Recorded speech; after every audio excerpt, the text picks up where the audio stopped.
I don't know if you've noticed this or not, but Carson Beck has been on fire. That's what your boy Booger McFarland had to say about Carson Beck as we get ready for Georgia and Alabama. You cannot play in this game, Georgia-Bama, and win without a very good quarterback. Carson Beck's going to have to play well against the Tide, and he has been playing well. Yeah, he's been one of the best quarterbacks in college football. Yeah. That's kind of all you need to know about that. But he's playing better and better, and we knew, it might take time with Carson, a guy who hasn't been out there for meaningful reps since high school. Hasn't done it all in college. Yeah. But he's not your normal first-year starter, and even though it did take time, not just for Carson, but the whole Georgia offense to start getting rhythm, and part of that's due to injuries, he's playing just as well as any quarterback in the country. Well, I would, I mean, I think we can have that discussion. Yeah. I mean, I think Jaden Daniels is a different type Everyone's of got a different role. Yeah. All the quarterbacks have a different role, and for what Carson's role is, he's executing at a very high level. I mean, I think Bo Nix looks great. Jaden Daniels looks great. Penix looks great. Carson Beck has got maybe more weapons, perhaps, total. I mean, LSU, Georgia got better offensive line than LSU. They don't have better receivers necessarily, but they have comparable receivers to LSU. I think for Carson, he's proven it. Down against Auburn, comes back and wins that game. Just the way Georgia's played lately. I mean, the way Georgia's played lately, if they play like that, continuing moving forward, beating Ole Miss by, I think it was, I don't know, they beat Tennessee by 28. They beat Ole Miss by 35. Yeah. I mean, they're not going to lose if they continue to play like that. But can Carson Beck keep that up? That's my question. Well, he just kept it up during a really tough stretch of football. Yeah. A really tough stretch of football. That's true. But then you look at the game log. You go pick whichever website you want. Go look at his game log, and he's thrown for, I don't think he's thrown for fewer than 230-ish yards in a game. I think Auburn was one of his. No, he ended up with over 300. Yeah, he had a lot. Yeah. They're asking him to do more than they asked Stetson to do in the previous couple of years. Throwing it. Yeah, throwing the Consistently. football. Consistently.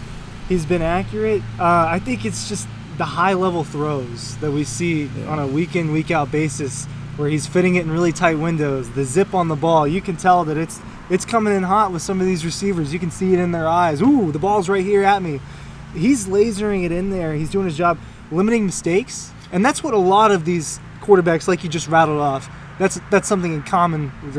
You look at the numbers, Bo Nix is not turning the ball over a lot. Michael Penix is not turning, and neither is Jaden Daniels. But Carson Beck has put himself up there as someone who's playing at a really high level, even if it's not maybe quite to the output, or they're not asking as much of him because of how good Georgia's roster is. Doesn't mean he's not executing.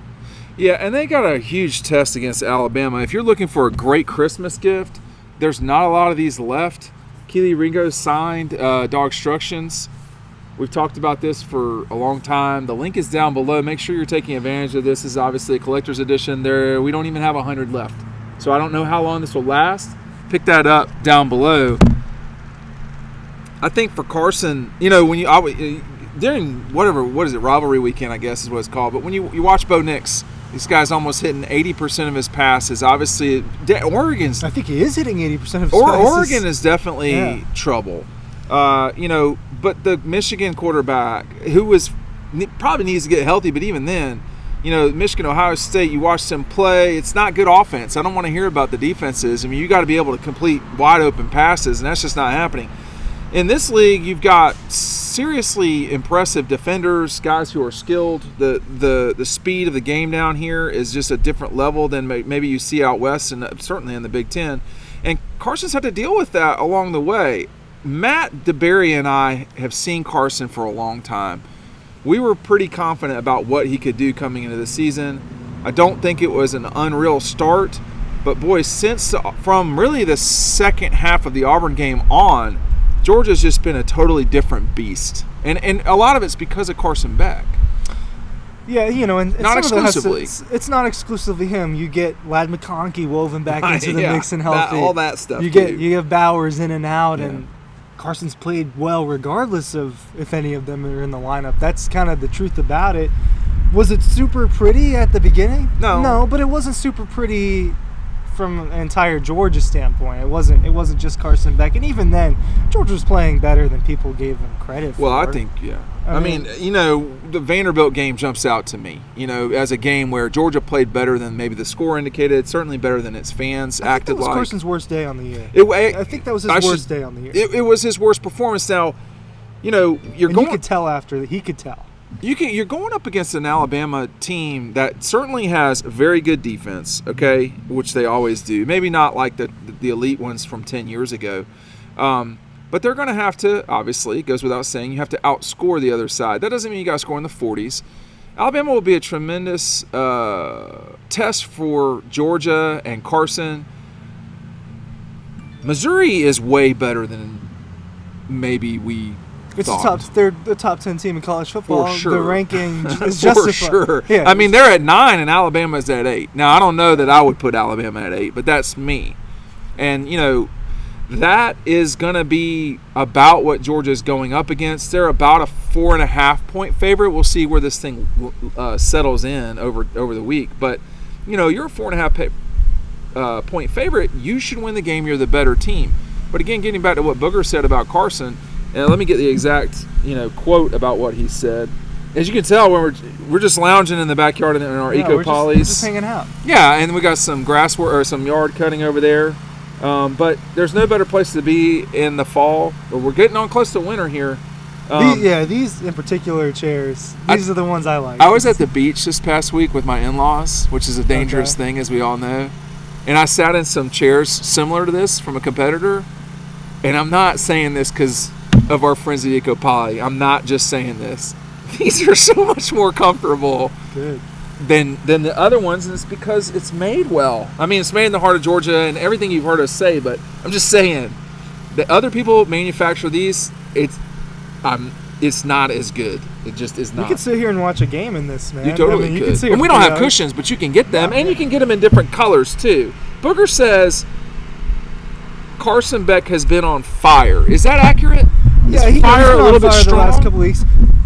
It wasn't spectacular against Missouri, and that was obviously a really, really good team. But it was pretty good against Ole Miss. Steamroll Missouri. No. They did not steamroll. And Georgia's offense didn't steamroll either. It was a game that they kind of had to fight for a little bit. Yeah. Get up double digits late third, I believe. I'm starting to miss the timeline on that. But they get up by 11 in the second half. Did Georgia was up 11? Yeah, Georgia did, and then Missouri comes back a little bit. But so they won the game by 9. We know that, but they had to close it out on that last drive after Nazir's interception, the call back for the penalty, and then comes Peyton Woodring. That was another thing. But, it's all got to work together, You've got to have all the parts working, and part of the challenge at the beginning of the season was Peyton Woodring was missing. Well, he's not missed a lot lately. Has he missed lately? I don't think he's missed since the beginning of the year. Yeah. Since those first 2-3 weeks, I can't remember the last time he missed.